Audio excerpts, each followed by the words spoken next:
tonight with the Purple Pride family with Ndimwari. So I had a little bit of a chat with one of the group members. Shout out to Christine. She's the one who I was talking to and just asking a couple questions about what was the idea behind this one. And the group says they've been in ministry for 10 years. And this was just something to thank God for how far they've been taken by Him and making it all happen. So for them to still be in existence for that long. So the song was just first done on the Restoration Project, which marked their 10-year anniversary in terms of being in ministry. So, wow, Purple Pride, you can vote for it on the Gospel Greats. I know it's doing well there. This is Faith on Trial. This is Faith on Trial on Star FM, exploring matters of faith and issues within the church. Faith on Trial on Star FM. WhatsApp us on 0772162651. Call in on 0772162651 or 0714414413. Come follow me at Ephraim Tagu ET. Just follow me.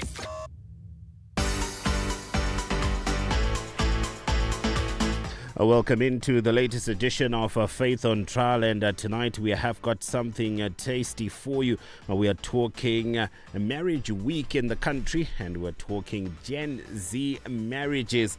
So if you are young, or maybe not so young, but you just want to find out about what's really going on, then you need to stay tuned as we discuss and dissect this very, very important topic that is affecting many people. And throughout the week, we'll be talking about this. And this week, Strong Bonds and Young Couples Hub are coordinating Marriage Week Zimbabwe on various platforms, including here on Star FM. We'll be giving practical advice for married couples of all ages and for those who are not married as well. This will be on different shows throughout the week. Today, it's Faith on Trial, and today we are talking Gen Z marriages, and we explore some of the challenges that are faced by the young couple. We ask how much does the modern day dating culture influence how a young person views love, as we aim to gain some insight on how to build a foundation for a lifelong partnership. So that's what we're going to be talking about today, and we'd like you to come through on our WhatsApp platform 0772162651, and we also like you to come through on the Facebook platform, as we are live on Facebook as well. And we are going to be talking about many other things as well. You can also phone in and be part of the roundtable discussion. This is Faith on Trial. This is Faith on Trial on Star FM, exploring matters of faith and issues within the church. Faith on Trial on Star FM. WhatsApp us on 0772162651. Call in on 0772162651 or 0714414413. So as usual on the show, we start with a quiz question of the day, and today we've got a simple one. Now this one is aimed at just getting to find out how much you know your Bible, and how much some of the stories that are in there actually go above and beyond just being entertainment to you, or being stories that you've heard ever since you were young. But because we're talking about love, because it's Marriage Week, we're asking, tell us a love story that is in the Bible. Love story that is in the Bible. Is there any love stories in the Bible? I think we can find. I think we can find a couple love stories in there. So just send those through on our WhatsApp platform, which is 0772162651. Give us a love story that is in the Bible, and we'll be taking those in and just getting to find out what you think about some of the stories that are in the Bible. I'm joined in the studio by Pastor Yasha Chiriseri and wife Pastor Mbali Ashley, who's in the studio with us. It's a warm welcome to you. Good evening and welcome back. It's a welcome. It's a welcome to Pastor Mbali Ashley, but it's a welcome back to Pastor Yasha. Yes. I think I got that right. Yeah, no, you got it right. Yeah. Greetings, madam. Hi, everybody. Hello to your listeners. Wonderful. They're listening attentively. Love stories in the Bible? Anything come to mind? Hey, of course, there's so many good love stories. Yeah. You know, I'll tell you what. I'm curious to hear what the listeners will say. Yeah, for sure. And what the feedback will be. But I bet you, the number one is going to be Ruth and Boaz. Yeah. Really? I bet you. I think so too. Everybody always wants to find their Boaz. Wow. And I think I've got someone just sent through and says, E.T., there's absolute mayhem by Highfield Road and Lobengula. So that's a quick traffic update for you. If you can just avoid that section completely. Let me see if I've got any responses on the WhatsApp. Boaz. Oh, everyone wants that Boaz. Hey. Yeah, it's true. That's that Boaz. It's true. I mean, look, I think there's great love stories in the Bible. I think you're right, man. Someone just dropped something here. They say that Boaz and Ruth. You're right. You're right. Should I prophesy? You're right. We've got a Jacob and Rachel here as well. Okay. There you go. We've got a Jacob and Rachel. Okay. Any drama, Any drama? Wow. So we're talking about love, and we're just breaking the ice, and we really like you to just come through and tell us what your love story is in the Bible. Jacob and Rachel is gaining momentum here. So let the votes come in. Boaz and Ruth, Jacob and Rachel. Those are the two contenders. Someone says there's Isaac and Rebecca. Hey. And then someone is sneaky here. Is Delilah and Samson. That's a sneaky one. Okay. Wow. That's a sneaky one. Expand, John. like Expand. Tell us more. Why did you pick Delilah and Samson? Tell us more about that. How is that the greatest love story in the Bible? Okay. Abraham and Sarah. Someone says Abraham and Sarah. Yeah, people. Goma and Hosea. Didn't see that one coming. Oh, yeah, no, definitely didn't see that one. Didn't see that one coming. Yeah. Somebody's reading So their Bible. It's a love story for who now? Hey. They must tell us. Who was? Esther gets in there. Is Esther a love story? That's how I'm wondering. Guys, what's going on here? I think so. I can see Is that. it? You can see it? I can How- see how- that. how- The whole being found and chosen to be a queen of Oh, this yeah. wealthy empire and having so much power. Hey. I can see why. It must be a girl who put that, eh? Yeah, it should be. It should be a girl putting in Esther there. David and Bathsheba gets a vote. Wow. Okay. Wow. Okay. I mean, that is real love. I mean, you will kill for love, won't we? And someone says, so your response has come in, Pastor Yasha. Yeah. Someone says, it was unconditional love. Goma was a... All right. Okay. All right. Okay. And I'll run along then.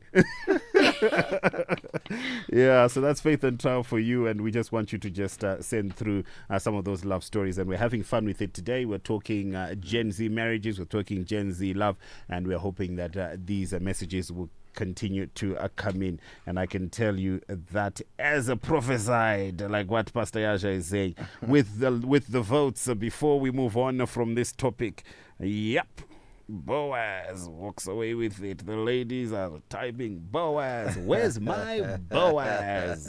All right, hopefully by the end of the show, we can be able to give you a couple of tips on how to find your Boaz. Oh, yeah. This is Faith on Trial on Star FM, exploring matters of faith and issues within the church. Faith on Trial on Star FM. WhatsApp us on 0772162651. Call in on 0772162651 or 0714414413. Thank you for choosing us tonight. You're with ET, and this is a Faith on Trial. And I can't let this one go without shouting out Mary and Joseph. They came close. They got a couple of votes in our poll today as we were just discussing some of the greatest love stories in the Bible. I'm sure that we will touch on it again a little later as we talk Gen Z marriages today. It is Marriage Week, and here on Star FM, here we go. We're talking Gen Z today. So if you're young and you want to contribute, then you can send through your WhatsApps, and you can also be able to phone as well. So let's dive straight into it. I've got esteemed guests in the studio today. I've got Pastor Mbali Ashley, and I also have Pastor Yasha Chiriseri in the studio. And maybe tell us a little bit about yourself, Pastor Mbali Ashley, because you are the new one, so to speak. No pressure. You know what? Just for the listeners, you've always been here when he's here, but you were just kind of supportive in the background. Yeah, that's all. But yeah. So we consider you one of us nonetheless. Oh, thank you. Yeah, just tell us a bit about yourself. Okay. It's usually awkward for me to do that, but let me try and see. All right. I'm married to Pastor Yasha. I'm originally from South Africa, born and bred. We met in a very interesting way in Ghana. Got married there, and then that's how I became an honorary Zimbabwean. We will claim you. Got married where, in Ghana? No, got married after then. Gotcha. We got married in South Africa and Zimbabwe. I just love the Lord, love this guy, love Zimbabwe, love the church, and that's pretty much. Unless you have questions for me directly. So let's talk about you got married in South Africa and Zimbabwe. Tell us a bit about that. I think we wanted to honor both countries, our heritage. We were from different churches, and I think it's always important to ensure that as you transition well. You honor both. We wanted to honor both the church because I had been serving in that church and born again since I guess I was 13. And that had always been my spiritual home, my family. So knowing that I was transitioning to a new country, we decided to have two weddings, one in South Africa, which was more on the traditional side, to introduce my new family to the beautiful, colorful cultures of South Africa. It was on the streets. Wow, really? On the streets. Wow. Was it a time of? I'm trying to touch the timeline to a dance. What dance was there? There was a dance. She was dancing. What was the name of the dance? Because I know that in South Africa, there's always, for every season, there's like a dance. I'm not sure about the dances, but I just moved. You were moving. I was moving to a sound. I'm not sure about the dances, but yeah. Wonderful. Yeah. So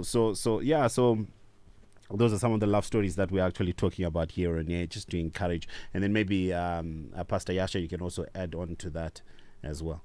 Look, one of the things I always say is my stories are true. All my stories are true. Hectic. So, I identified this woman in Ghana. I'd gone for a conference there, church conference, and I saw this woman. Funny enough, God had actually spoken to me about it. I know people say this stuff, right?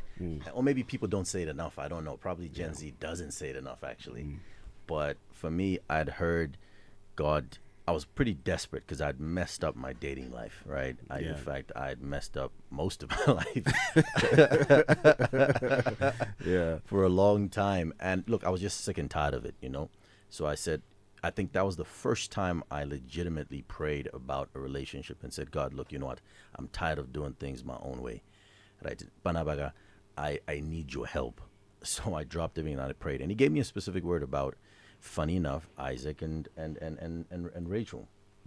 And he just said it's going to be like Isaac. That's what he said. It made no sense, E.T. None whatsoever. Long story short, I get to Ghana. And when I get to Ghana, my cousin, who's a pastor in Harvest House Church, his name is Pastor Call, he had gone before. The day before, I was late going. When he gets there, we're at the hotel, like I'd missed a day, and we're like staying in the same hotel room. And then so I'm asking, so what's the lay of the land like? What are the girls like here? Oh my God. You know. Oh, she didn't know that part. Oh, no, breaking you. Oh, she knew. I told. But it still gets her. Yeah, I don't think every she likes time. it. So he says, no, I've seen 3 girls, blah, blah, blah. But then he says, look, there's one girl that I think I found. She was so helpful. She helped me around. She did all this stuff.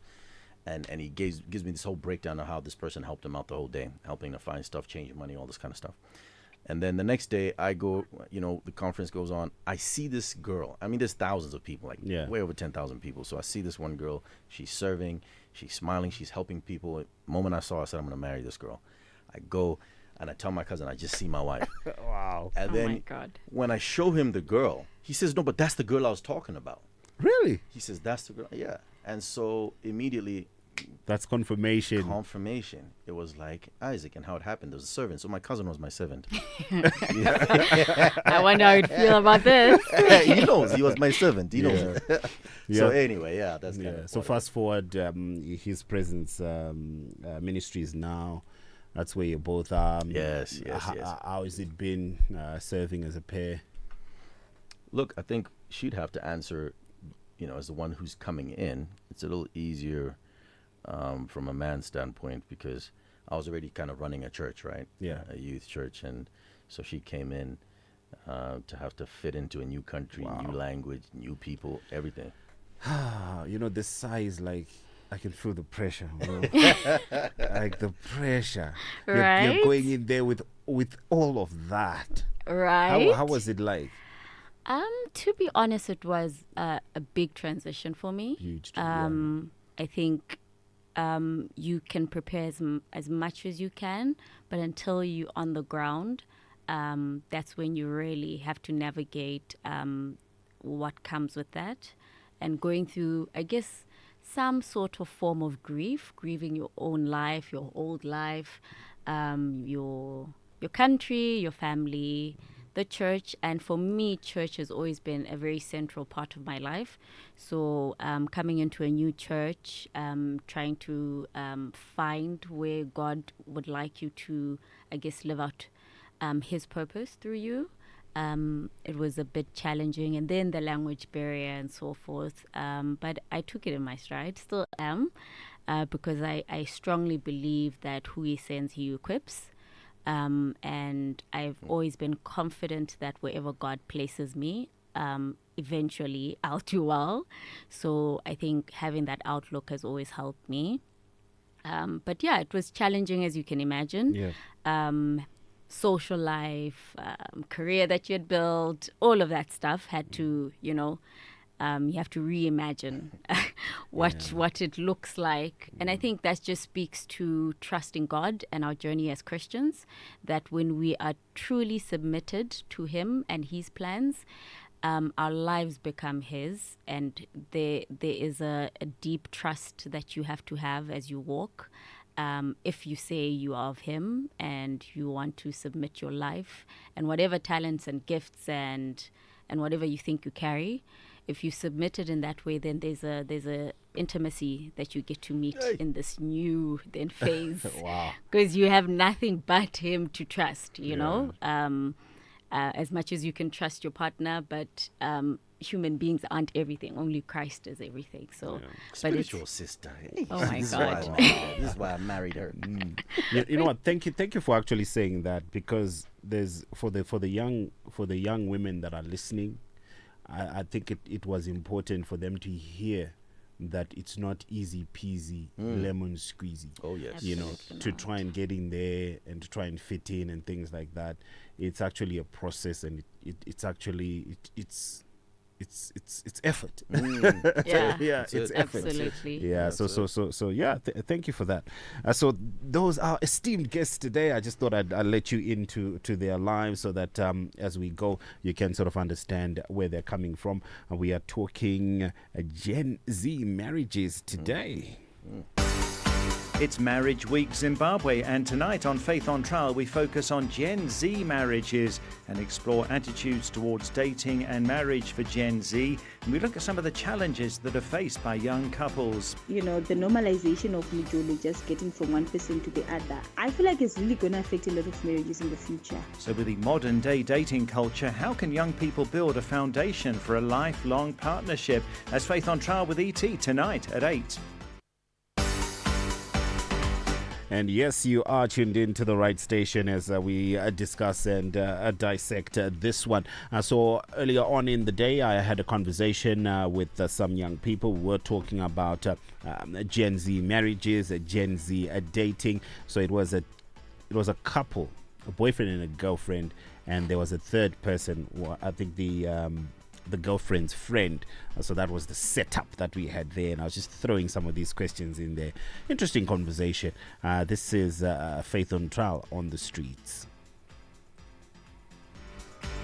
I feel like people are dating to the point. It's Marriage Week Zimbabwe, and tonight on Faith on Trial have we focus set a on... target to I'm going to date Miskana, Yasha and stuff like that. And then once they see the person, they just date. This is Faith on Trial on Star FM, exploring matters of faith and issues within the church. I feel like people are dating to prove a point. The person gets into a relationship with a person that they have set a target to. I'm going to date Miskana, Yasha and stuff like that. And then once they see the person, they just date. Those are my thoughts. So marriage, in simple terms, you can say people are not focusing on it anymore as they did before. You mentioned love. Is it something that's a priority in relationships these days? How do you see it? Is love a priority?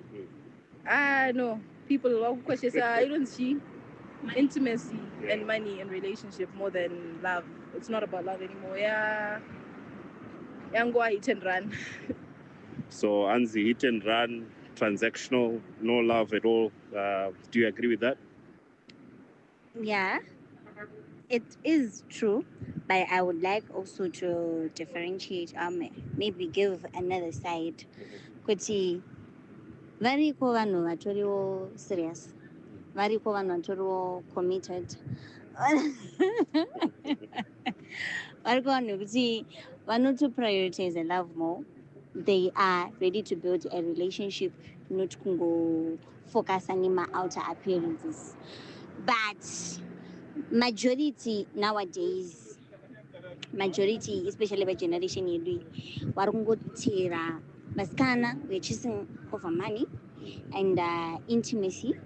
Then the guys, kungonzi, aruguna baby, rinengash, yellow born rinengash, kumkomana. That's enough for him. Kuch anze jaiji arukupisa. Then umskana kutongonzi mkomana iPhone. The guy is using the latest phone. Ano driver the latest car or anungo driver a better car. Kuwaskana it's okay that way. But she so fadana mafadana nilona asho akasiana. But then it doesn't mean kuti love doesn't exist anymore. It doesn't mean kuti one were serious. Abasisiko, it doesn't mean kuti one were to prioritize or love and marriage. Abako, they are there, but they are now if you are lucky, you can get one like me. So maybe let me come to you as a guy. Do you feel like the ladies are also forthcoming in terms of what they value and things like that? Or mese murungo nyangirana? I think zvango kwezizvo. Vakomana vacho vanenge vachingodawo izvo zvataurwa, vasikana vacho vanenge vachingodawo zvataurwa. Tangoikwa kuti hapana munhu anotsoma munhu. What about a platform to talk about these things? Is there such a thing for young men, young people? Kana kuti you learn as you go? I think you just learn as you go. Because ndo zvatinongolidwa into. Do you think it's necessary to have a platform to talk about these things? Yeah, it is necessary, and I think their platforms are already there. But my experience is on Agasiana because you can be given advice, but hey, when you get a boyfriend, do this and that. But once you get a boyfriend, you might not go through the things you're advised on. So, as much as you are told on how to go about it, it's not always going to be helpful. Because my experience is Agasiana. This is Faith on Trial on Star FM, exploring matters of faith and issues within the church.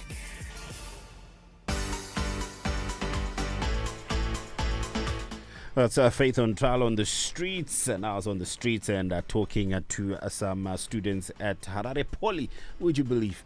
And yeah, so many opinions coming out of there. So let's discuss a little bit about this, and then we can get into some of the key principles that we should be looking out for. But I just thought I'd throw this one because I think that's where some of the minds are at the moment. I'll start with you, Pastor Yasha. Listening to that, anything standing out? Yeah, quite a bit actually. I'm reminded of a conversation I just had over the weekend with some of my young people. We had gone down for a conference, and they showed me, I think it was a meme or something. They said what they were reading, and it said, imagine being told you were born because of a cell phone. And you know what time it is? September. And what happens in September? Oh yes, the new iPhone is released. Oh my goodness! A new iPhone is released. Is that what it's boiling down to? Yeah, it is. It is sad. It's very concerning to me to hear young people talk like that. Unfortunately, there's a lot of truth to it, but I think also not truths in some of the statements. I think Gen Z and the Gen after, whatever's after Gen Z, is facing a major crisis because of the information that they've been fed. I think there is a complete misunderstanding of relationships. There's a lack of understanding of number one, the thing, and I always say this, I feel like I'm going to be repeating myself. The issue for me is the term dating, actually. We haven't really defined it well. We haven't. That's what I think. That's the problem. Yeah. To you, E.T., it will be dating is I'm taking a girl on a date. To another person, if I'm dating, I am with the person, we're in a relationship. To another person, if I'm dating, I am just seeing what's in the field. Yes, trying out. I'm trying out. I'm going on different dates with different women. And the problem is the definition is so varied between individuals, between cultures, between countries. If you go to America, I mean, you're going to dating. I mean, one time I heard dating was just sleeping with each other. That's what dating meant when I was in America. So, and again, just amongst my group. And so this, for me, that's the challenge. When you're talking about dating, it is an undefined, it is an uncontrolled environment. And therefore, the rules of it, it's a wild, wild west. And hence you see the issues. So, and then the last thing I'll say is we are being taught these things, these relationship principles, by the wrong places, by the wrong sources. Yeah. Maybe you can come in as well as we discuss some of the things that we're hearing from that piece of audio. I think I would echo Pastor Yasha's last sentiment. I think my question is, what are we trying to achieve, right? Because I feel like the desires are all over the place. People talk about the issues, but I think there needs to be an introspection into our desires and actually, do we want marriage? Do we want it God's way? Because if we're saying that, then it directs how we live our lives, who we choose in our circles, who we interact with, and where we find and look for these so-called relationships, right? And I think our people, why are you dating? I think a lot of people are dating and use people's hearts as a platform to entertain themselves. Oh, yes. And I think for Christians, entering into a relationship, I prefer calling it courtship, because I think when you say courtship, it is very clear which direction we're going. So should we do away with the term dating? What do you think? And replace it with courtship instead? I don't think we'll be able to be honest. I think the word has infiltrated our vocab within even the church, that I think it is better to then explain what you mean. I think when somebody says dating, it's imperative to take a pause and ask the person, what do you mean by that? And what are you trying to achieve from that? Because you find a lot of people saying they like somebody, they find them attractive, I feel this is the right person, and then you ask them, are you ready for marriage? Then they are confused. So why are you even considering being with somebody? What is the purpose of that? And I think for me, that is the major concern with the Gen Z, is that they are playing in very deep waters and they don't fully understand what it entails and the consequences thereof. Yeah. And you know what? Something actually stood out for me as well when I was listening to that and talking to these people. And maybe it's an indictment on us as men, I don't know. When I asked the guy in platforms, he says there's nothing. When I asked the girl, she says there's platforms. Wow. Yeah. That struck me when I was talking to them, you know. Like, and then I was like, so do you learn on the go? You're like, yeah, we just, you know, we just kind of just in there. You know, I'm just in there, just, you know. Yeah. No, but that's the point. It's and then the girl says, yes, there are platforms. But pay attention to what she says afterwards. She then says, but we don't listen to. We don't listen. That's part of it, E.T. Yeah. You're hitting the nail on the head. I think that those are two separate issues, right? Maybe let me touch on the guys' ones. Yeah. I think it's kuti maybe guys don't have as much of a platform in some aspects. Yeah. And let me point out why. I think church does a decent job. I think many churches do a decent job and a good job at preparing young people, generally speaking. But you will find that ladies are more well prepared. Yeah. There are many conversations with aunties, with mothers, with my ladies at church, you know, you need to do this, you need to do that. There's so many things that are given to ladies. Guys, we are barely taught anything now. Yeah. Akusina madari. Those were the things I think that used to help men to be men, to be prepared for relationships, to be a husband, to be a man, what that looks like. So the assumption is a man is just going to know what to do, and their role is easier. But ladies, I find, have a lot of preparation, which we've started to focus on very much in our churches to empower men, empower the young men, have those conversations, have what we are calling the madare. Wow. Yeah. But if it's not there, they're going to be taught by the streets, taught by what they saw in their families, taught by what they see in the movies or wherever else. And how dangerous it would be and how insecure you'd feel as a parent when you know that your daughter is going to get one of these guys. Wow.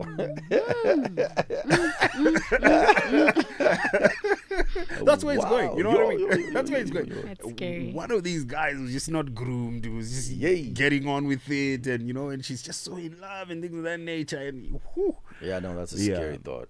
That's actually that's actually a scary thought. What about this idea of materialism and consumption? The ladies seem to be taking to it. It's a bit much in terms of what the voices were saying there. It is a lot of. They've got the latest iPhone. You know, cell phone, you. They've got the car. You know, they can buy the pizza and so on. What's the pizza? What's the mentality? I think there is a large truth there. I think because of how the world is set up now in terms of information, it has created this, I think, cloud and a dome of covetousness. And there's so much emphasis on stuff and not emphasis on character that will sustain the stuff and the marriage. I think the world keeps painting this picture of things making you happy, that there's a lot of pressure. And I think pressure is on both sides. For men to produce all of that, and it has created also an insecurity around men who are not there yet, or having certain materialistic things. And then also for women, having to look a certain way and finding a man like that. You find that even a girl who didn't necessarily have that as a standard, because of what's being perpetuated by media on their cell phones, they begin to grow a palate and a desire for these things. And when you ask deep inside, it's like that's what's expected. Some of them, it's even from their homes. You know, they come from certain difficult backgrounds, and you are taught, especially if you're a pretty girl, that this is what you have and this is what you use to propel yourself and to take care of the family. So I think there's so many areas that you can look at, even from a family dynamic. What are people being taught? And are these young people rooted in churches for them to even know what the Word of God says and what that looks like? And I find that a lot of them aren't, because like Pastor Yasha said, churches can only do so much, right? It has to be a joint work in terms of the church, environment, and also families. Parents need to still do their work and not just send off their children to schools and expect them to come out as I don't know what, because schools are just for your education in terms of academia and what you want to do in terms of producing an income for yourself in the future. But in terms of character, values, spirituality, I think parents also need to be questioned in those areas, because where there's a void, somebody else will fill it. And you find that their friends with misinformation, by the time they know this information, is too late. Most of the time, because it's so set and entrenched in them that becomes their standard and their desire. You know what, E.T.? Let me tell you something about materialism. I think it's a big challenge because that's what we're seeing daily, right? This is what's in our faces. This is what people are seeing on Instagram. This is what people are seeing on TikTok. The glamorization of materialism is the challenge, and it is in our faces every day. Gen Z is going to struggle with this, but what's key, and allow me to shout out our apostle Chiriseri and HPMI. They're allowing us to be here. We appreciate you, apostle. But we have really great. They've given us a great book called The 12 Foundations of Marriage. It gives you basic foundations, right, of that will sustain a marriage. And the thing about people these days is they have the wrong foundations. They're starting relationships, trying to get into marriages, thinking that a thing like money or materialism is a foundation. Having a nice car, having all these kind of things, having even the beauty to a certain extent is a foundation. But you cannot build a house on the sand, right? The Bible tells us that there was the man who built his house on the rock, the man who built his house on the sand. If you built your house on sand, what's sand? Sand is stuff like beauty. What happens if baby raga rohane, I don't know, ne something, and the face is damaged? You're actually going too far. What happens in a decade or so? In a decade, gravity yakubata zvinhu zvako zvakusega. Nyashi yaita sei. I'm saying, so people need to be a little bit more, not like this generation is the instant generation. They want things now, and as you want it, but you're not thinking futuristic. What happens when your man just goes through a rough spot? 1 year, business year, boom. And so now, okay, he's not a good man. He doesn't have what you wanted. You know, and it's 2 years of struggle. So what, are you going to leave? Hey, you see, so people are thinking, and this is the materialism challenge which we have to speak against and teach against by teaching people the proper foundations of what sustains relationships and marriages. So we were talking to Wongwai earlier on, and she gave us a bit of a look in terms of the dating culture that is there and how it's going to affect and how it's actually affecting Gen Z marriages at this point in time. The dating culture nowadays is kind of like we're just trying people out and, trying and seeing who fits and who doesn't. and at the end of the day, to pick either who I'm stuck with or who I think is better than the last one. And I think generally that's a bad culture, because I mean there are a lot of repercussions. So as young people, most of the times it's just either finding someone to spend time with, or just finding someone to experiment with, or just finding something to pass by my time. Like if I'm not for a student, if they're not going to school, they're on the TV or they're on social media or they're mjolo. It's kind of like, for some people it's a hobby. And now I think how this affects how young people view relationships. For people who really want to commit to serious relationships, there's that insecurity of what if I get a person who's just here for trying things out, and that affects how we feel our future and how we view our actions as well. Because most of the times we're not really thinking, okay, what are going to be the repercussions of my actions to the other person, if I did them and I don't really like them and just break up with them whenever I feel like it. How is it going to affect them? And my relationships and the normalization of mujolo, just getting from one person to the other, I feel like it's really going to affect a lot of marriages in the future. But we're not seeing it right now because we're enjoying the moment. So I think that's a tough one. This is Faith on Trial on Star FM, exploring matters of faith and issues within the church.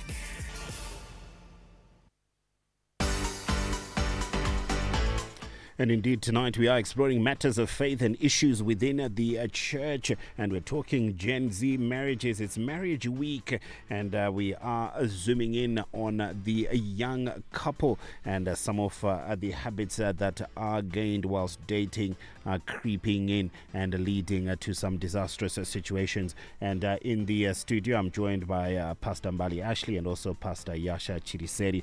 So on the WhatsApp, we've got this one that has come through. That reads, today's dating is being marred by society. The church, which has overtaken tradition, doesn't take these relationships intimately. They should be a continuous knock on the head, put emphasis and reminders often, always and regularly. Wow, someone coming in with that and pointing some fingers at the church. The church, you're not talking about this enough. So there you have it. Let me start with you, Pastor Mbali Ashley, listening to that young lady talking about how things are and how she suspects that this is maybe the reason why Gen Z marriages, some of them are falling apart in less than 12 months because of the dating culture. When the dating culture says, when you're not happy, pack up, leave, it's highly likely you're just going to do it whilst you are married as well. I think that's true. But I think I'm also struggling with this dating culture for us as Christians. What does the culture of the world have to do with our standards? Exactly. I'm hearing the language. Has been dropped. Yeah. There's certain things that should not be named amongst us, We may be in this world, but we are not of this world. Whatever this world is setting as its standards, that's not for us to then take in. I think we are complaining about a path that we did not communicate with God, we did not seek the Holy Spirit, and then we're complaining when we're getting burnt. But the question is, why are you on that path? What scripture can you use to back up the so-called dating culture? I find it very baffling when you hear a Christian talking about mjolo and so forth, because our mandate is different. We should be different, so I think my position on that is that I think she should question also her salvation, right? Hey. Because when we're born again, we are transformed. The old things pass away.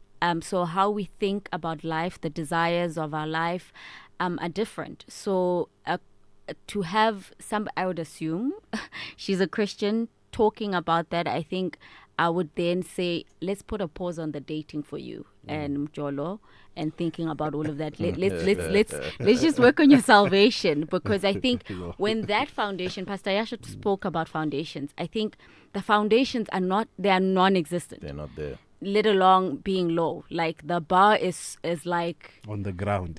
Beyond. We have dug 6 feet and put it there. And I think that is the issue. As long as we keep on awaking love before time, we will keep getting burnt. You know, the book of Solomon mentions this scripture in chapter 2, in chapter 3, in chapter 8, where it warns us that daughters do not awaken love before its time. And I feel like a lot of the Gen Z are such an instant generation that they are not willing to do the work, wait the time, and then do things in the right seasons. Yeah. You are hearing the 16-year-olds, the 17-year-olds, the 20-year-olds who haven't even figured out how to memorize 5 scriptures. 5 scriptures. If you ask them even about this marriage, what foundation do they have to argue that they should be married? They don't even know what the Bible even says about that. So for me, I think that's where it is, where we need to look at our priorities in terms of our Christian walk, and then also question the so-called culture. I think our culture is the Bible and those standards, and that should set our desires and what we want to see in our lives, because what our foundation is what we'll produce. It's that simple. So here's a message on the WhatsApp platform. Speaking as a Gen Z who is married, I'm the woman in the marriage, by the way. Most of my friends who are Gen Z have confused material things with the ability to provide. It goes back to how people looked at marriages before and the providing nature of the father figures before. Yeah.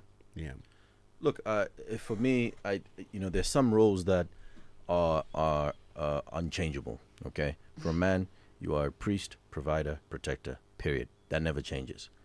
Right? Provision comes in many ways. And I think the challenge again is because people are want to satisfy their selfish desires. People are just very selfish. People just want to satiate their desires right now. And if we are going to be doing that, you're just an animal. An animal is what moves just with what it feels. Okay, let me get, you know what I'm saying? So we can't operate that way. And so we have to really oppose some of these things. There was a second part there that you were talking about the church, you know, and someone accusing the church, not doing a better role. I mean, doing well in that area. Is it possible that there's some churches that are like that? Sure. There's no institution in its entirety that's perfect. But again, it's because people are not following the word of God. They're in church, but doing their things on the side. So you are taking this term, again, dating, which is not biblical. It's a worldly, it's just, so don't expect godly results without following godly principles. So marriage is a godly principle. So here's someone who voted for Boaz, as she says, I think people should not blame the church. Yes. It's their duty as parents to teach us about these dating issues. Oh, yes. Yeah, and I think parents tend to shy away from. They do. You know, there is a truth to that. Yeah. You know, they tend to then. Is it too early? Is it you know? In fact, what you find is most parents will say, I don't want to hear about a boyfriend, no boyfriends, no girlfriends, what. Yeah. And then all of a sudden you hit 25 for page of college. Go. House kuona apana kuona uchechere apana kumboga approach. I mean, it was like yesterday you were just saying what, so I think there are those challenges, and the responsibility culturally, I think we can say culturally we need to do better, and having those conversations early, and having those conversations where we used to in our culture to do those things, prepare individuals for marriage and have those talks. That definitely needs to change. But I think young people generally, this is the other challenge, and I think the young lady mentioned it in the first comment. Young people don't want wise counsel. Yeah, the young lady in the voice recording says, but platforms are there, but look, we don't listen. We don't listen. You think you know better. Yeah. I was that young person. I was just the same. I thought I knew better until I went through and high water. Oh, high water, drowned, and was brought back to life, resuscitated. You and only then, now in this right now, I appreciate it so much. I am so happy to have oldies, the ones who are there successful. Yeah. Not some foolish social media influencer who's telling me, oh, there's plenty of fish in the sea, or some foolish girl, some Kardashian somewhere. Okay, that's the only one I could think of. But I'm just saying, it sucks. You've had 8 marriages, you've had 10 boys, you've slept, you have no success. There's no evidence of your success in this area, and these are the people influencing the young people. So that's why our young people are shying away, and so we're listening to some fools. We're listening to fools instead of listening to Anagogo and these the people who've been married for 60 years. When I listen to them, oh man, it's beautiful. You hear the wisdom to say, hey, money isn't everything. Or you think, you will marriage is hard work. When you hear statements like that, you're like, what? No, but we love each other. Love. What's love got to do with it? Love! Oh, love conquers all. What? E.T., love conquers all. Oh, please. Love does not conquer all. You have to be diligent and intentional, deliberate, intentional, and purposeful in your process. So we're opening the phone lines now, 0772-162-651, 0714-414-413. We want you to also come through and contribute. We've had a lot of Gen Z contributions on the WhatsApp platform, and now we want you to come through on the phone lines. And whilst the phone lines are coming through, we've got Evangelist Marufu, who spoke about some of the wolves within the church itself, who are practicing what Pastor Mbali Ashley said no to, which is this dating culture. Let's hear from Evangelist Marufu.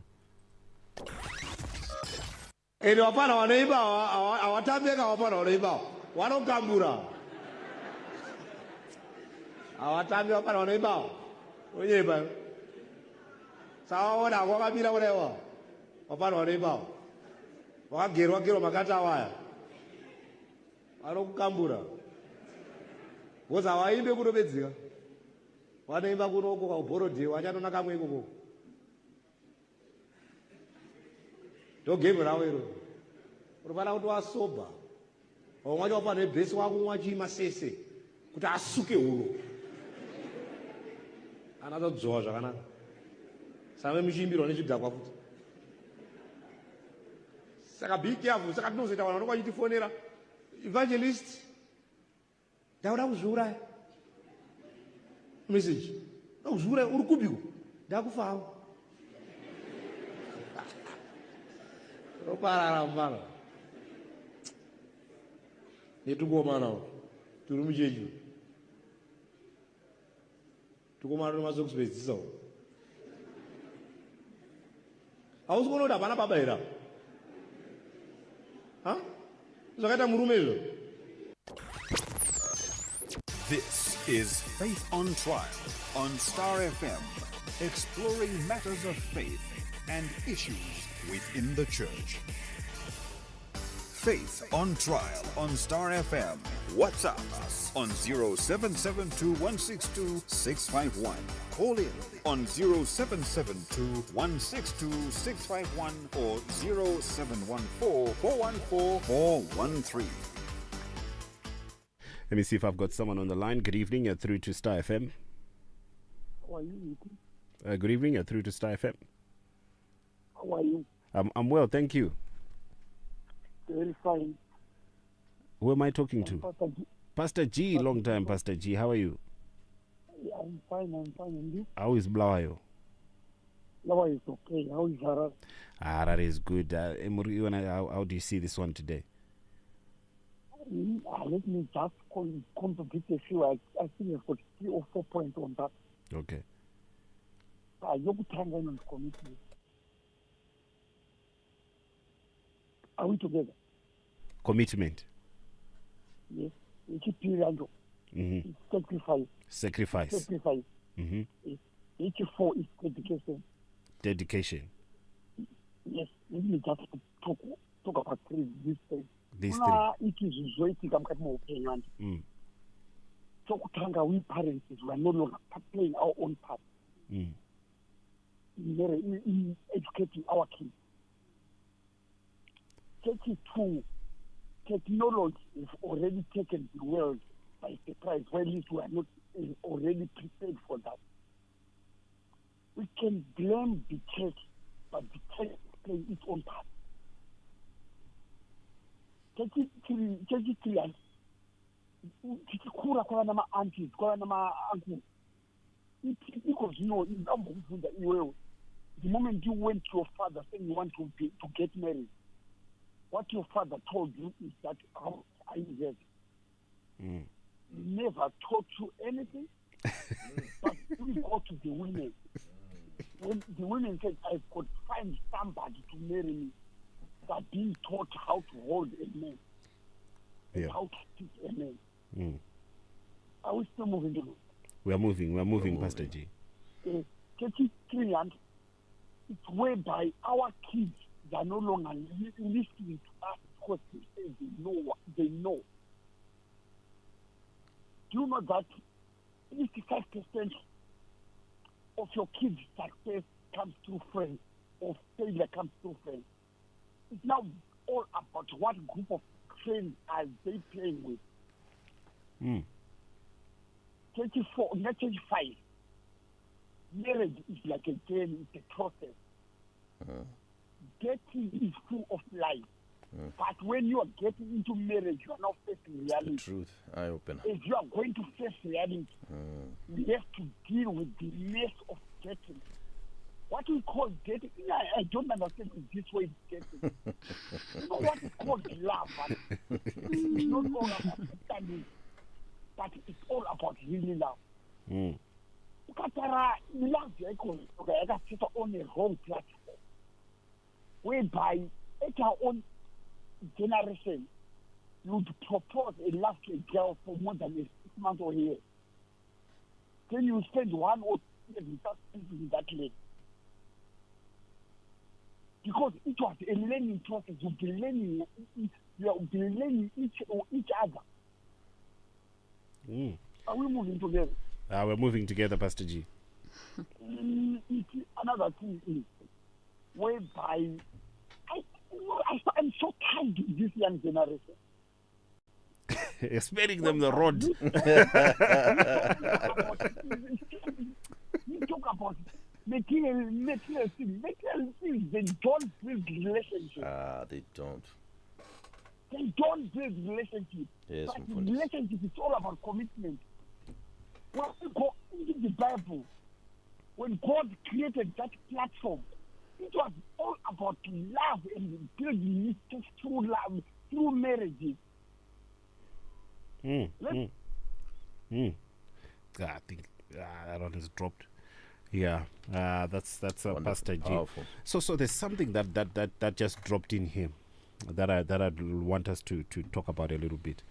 The destruction and decimation. So I'm reading a WhatsApp here of our traditional culture and its structures within the extended family is at the center of current failure of the marriage institution. I agree that Christianity did replace most of our traditions, but failed dismally to replace the support structures that were dominant in our culture. Yo. It's a heavy statement. Hey, yeah. There's work to be done there. How would you respond to that? Look, I think it's partially true. Yeah. Look, this is what happened. Obviously, we know that when Christianity came to Africa, what happened is that they threw out the baby with the bathwater. Yeah. There was absolutely some mistakes made there, where we are throwing out the good things about our culture, along which were mixed up with some of the not so good things or the wicked things that we were doing in culture. So I am of the belief that yes, there is an element where we need to make sure that we are rebuilding those cultural walls from a Christian, with the Christian lens. So when we are talking about the council of the family, those groups, the being raised by the community, the respect notion, understanding the teachings and so forth that were there, we need to include those things. But the church has done very well in teaching some of those things. Good evening. You're through to Star FM. Hello, hi. I'm good. You can go ahead. Okay, so the mistake iripo ndeyekuti vanhu vazhinji vanofunga kuti kunamata kana kuti Christianity is all about wearing church uniforms, carrying Bibles, singing, praising, preaching, but there's more to that. So Christianity is not all about ukaona munhu anoenda kuchurch on a Sunday akapfeka uniform, kana even a preacher. A person can be a preacher but not a Christian. A person can be a prophet but not a Christian. So a person can be an evangelist, can call himself an evangelist but not a Christian, right?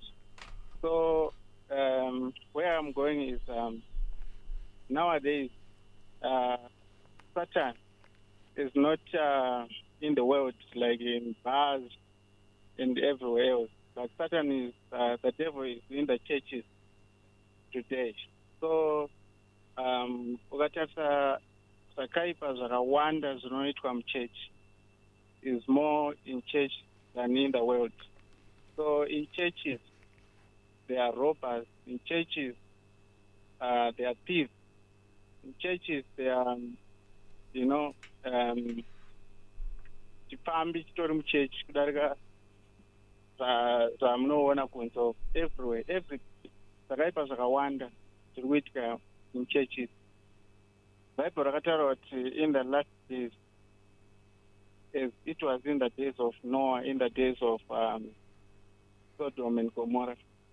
That verse haingoreve pakuti kudya nekunwa, technology and whatever, but how many were saved in the days of Noah? How many were saved in the days of Sodom and Gomorrah? So you can put Christianity. Christ is our example. So Christianity means Christ-like. So to be called a Christian, you have to take the nature of Christ, right? So nowadays people, they are calling themselves Christians, but they don't have the nature of Christ. They don't have the nature of Christ. So that's my point. That's where I'm going. So I just wanted to all of you to know that there's more than to be just being called a Christian. There's more to that. There's principles of God. There's this thing of new birth. To being born again is not to be baptized. You can be baptized, but there's more from just being baptized. Thank you. So Christianity, we are not taking it serious. Thank you. No, thank you for that. Let me go to the phone lines now. Let me go to the WhatsApp, where someone comes in and says, I think what is lacking on our youth is patience and kindness, 1 Corinthians 13:4. Secondly, sacrifice and devotion, Ephesians 5:25. Lastly, commitment and faithfulness, Hebrews 13:4. If they can understand this, they will understand what is love. No need to blame the church. So that's a point that is coming through. And I'll come back to you, Pastor Yasha. Some principles that the young person who's listening can hang on to. So look, I think the last, I agree more with the last statement than our caller there. I agree partially. Yes, again, are there bad elements in the church? Yes, we know that. But the overwhelming majority of the faith has been pushing back the darkness. The overwhelming majority of the church is the reason why we have a moral code today. Without the church in existence, the world would be wicked, dangerous, deadly. Imagine what every law that we have, every governmental law has stemmed from the teachings and principles that are in the Bible. So we need to be very careful about painting the church as a whole in a bad light. Are there some elements? Yes, but the church is doing overall. We are pushing back the darkness. That being said, principles. I would say this: marriage is a beautiful thing. My wife and I are enjoying marriage. We are enjoying our marriage, not enduring our marriage. And it is because of some things that we were taught. There are some foundations that we were talking about here that are so key for any Christian.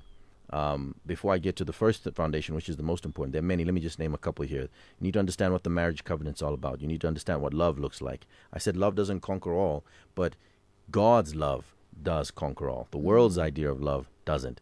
Okay, acceptance. You need to know what acceptance looks like. It's a foundation. You need to know what friendship is important for every marriage. You need to know what that looks like. Communication, trust, transparency, culture and tradition, the roles of a husband and a wife, money matters, and sex. These are all keys, foundations, but that must be established for any person before entering marriage, not even while in a marriage. So here's my thing.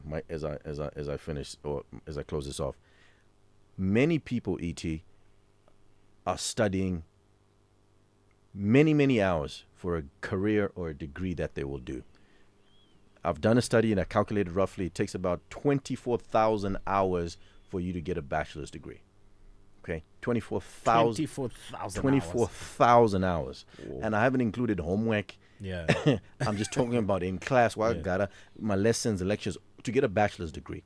Okay, this bachelor's degree is going to take you, if in an ideal economy, you're going to be retiring at 65 or 60. Yeah. We know it. Okay, I won't say anything. But anyway, the point is, you should be retired at 65 working. So that career should take you till there. And you've studied 24,000 hours, okay, to get to this thing that'll last you maybe 40 years. How many hours of preparation has anyone put to prepare for marriage that is going to last you, God willing, till you're 90? I know in churches there's kind of a week or so before, the premarital danger. That 1 week before premarital, they come through for 7 days. For 7 hours. 7 hours. 7 hours, maybe 7 lessons. Let's say 14 hours, maybe. Let's even say 21 hours. Yeah. For a lifetime. Yeah. A lifetime. 7 days. A lifetime of marriage. Yeah. And we're not prepared. And it's rigged. You know what I always say about those things? It's rigged how, because those people who come for the premarital already have a date for lobola in place. So you're kind of coming there to just quickly run through. You just run it through, It's not enough preparation. People need to start preparing now, reading now. Are you a good wife? Are you a good husband? Why should someone marry you? In fact, you are the problem. You will cause someone's son to kill themselves because of the way you are, with your attitude, with your depression, with your love of money. So, we need to prepare. This generation needs to be more patient and do the work. Let me see if I've got someone on the line. Good evening. You're through to Star FM. Hello, E.T. Hi, what do you say? Boam. Right, here's the issue, my guy. Okay, let's hear it. Yes. When you are dating someone, you really need not to have blinded yourself by love or anything of the sort. What you do when you're dating someone is to learn the person. There is nothing called falling in love, as people would want to push around this narrative nowadays. What you do is to learn to love a person. So uchizosvika papoint yokuti makutozodata mozopinda mumarriage makuzodii zvese zvazve, you would have learned your person enough to be able to love them. You don't just get into a problem whereby ukutoti ndandisingazivi munhu uyu zvazoita sei. Izvi zvekuzoblema church has a responsibility of keeping society together, social cohesion and everything of the sort, bringing salvation, making people follow Christ. Izvi zvekuzoti church iri kuitei kuma-relationship, I think we are acting too far-fetched for that. Let's let dating be a dating culture among the people. Anama youth ngavadzidziswe kuti dating, when you are dating someone, learn to love them, learn to appreciate them. Ukaona kuti munhu haasi kuita uyu, or even sometimes your wings could tell you that, just let it be. Then wozopinda uko waona kuti wapo. Otherwise uri sei iti my guy. Team yakarohwa shamwari paweekend. Makawacha. Ini ndiri kuIslanders uko shamwari madhiro acho atinyanyira. Inotambika ndivatimborwa international break. Thanks, Baba. All right, thank you so much, my guy. So you can continue to come through. I think there's an appetite for people to be taught, but are we willing to teach them? The laborers are few. Do we have responsible adults who are raising up their hands and saying, look, I want to join the youth ministry, I want to join the kids ministry, I want to join this, and I want to go to the university, I want to go to the high school, because I can hear the adults speaking about the need to teach, but are the teachers actually there? Don't we need to challenge ourselves as adults? I think yes and no. Yes, I think there are teachers there. I think when you love knowledge, I think it loves you back. And if you are desiring after something, you make a way to find it. Oftentimes, as you've heard from the different people who've spoken, is that there's a frustration with the older generation that we're trying to teach, but they don't want it. So when you're trying to find knowledge, you can tell the person who is experienced, filled with wisdom in an area, how to give you the knowledge, right? So you find a lot of them, like the earlier voice note who said, the information is there, but we just don't. So there has to be some introspection on both sides. And I do think they could be more laborious, absolutely. But there needs to also be a hunger to learn. Because like Pastor Yasha was pointing out, the church is there. There are Christians who are having mentorship programs and so forth, and it's a matter of the interest. And I find that sometimes young people want to be burnt first before then they fall into this, we need help. But there's so many hurts you can avoid before you even enter into these types of conversations in terms of experience, right? There's so much you can do before you can even experience all of that by submitting yourself to those who have gone ahead and are doing well in that area. The same way for your career, like you pointed out, after you've studied, you find mentors, right? You seek out this person who's done this. You find information about, now that I have this degree, what do I need to go? Who do I need guiding me? Why isn't that the same heart in terms of your marriage? You find that they'll put so much emphasis on other things, and then you hear, no, for marriage, I'm not ready. Not now. But you're not doing the work in the not now.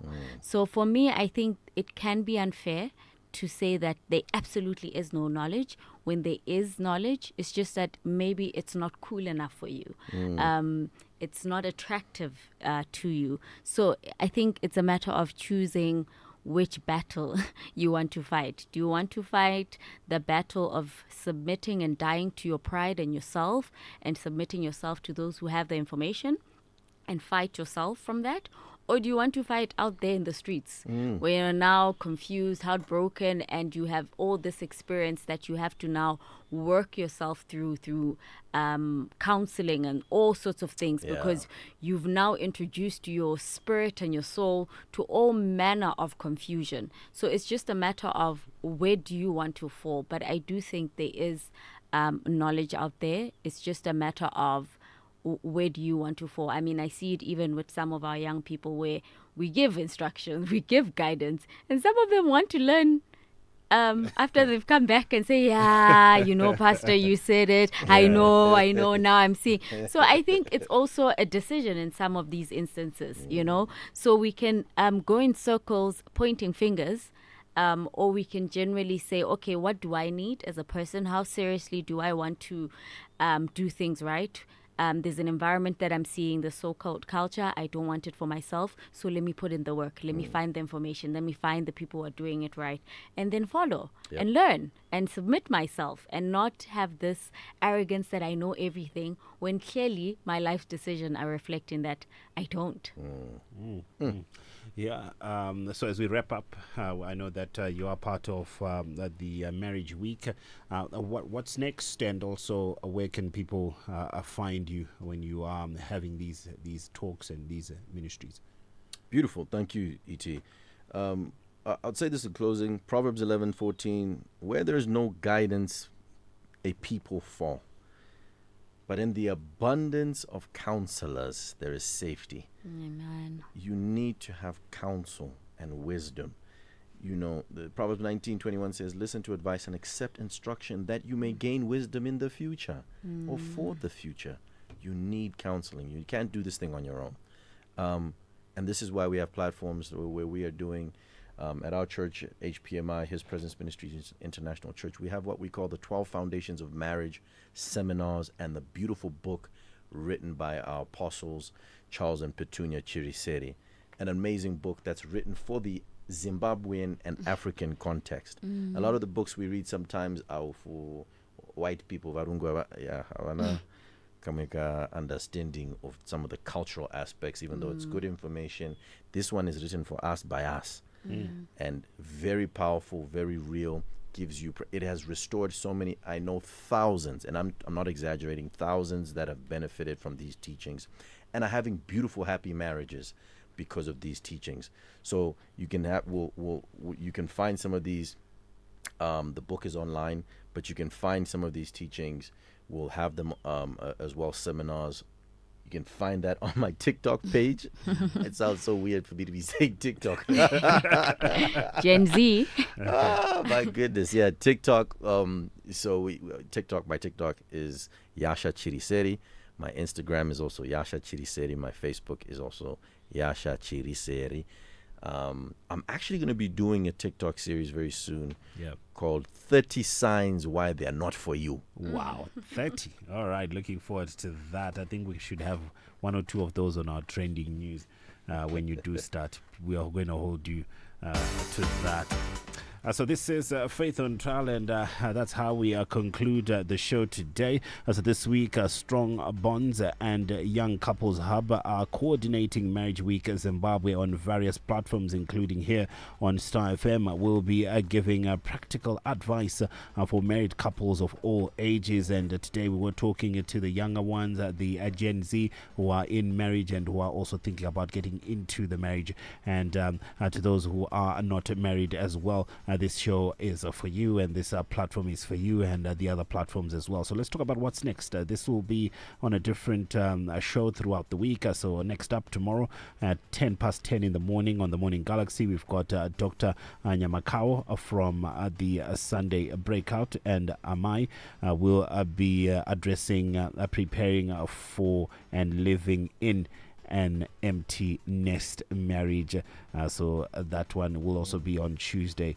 So that's Tuesday. That's tomorrow. That's 10:10 down to 10:30. Wow. Praying for the empty nest. I think Steve should just be involved in that one. I think he should be involved in that one.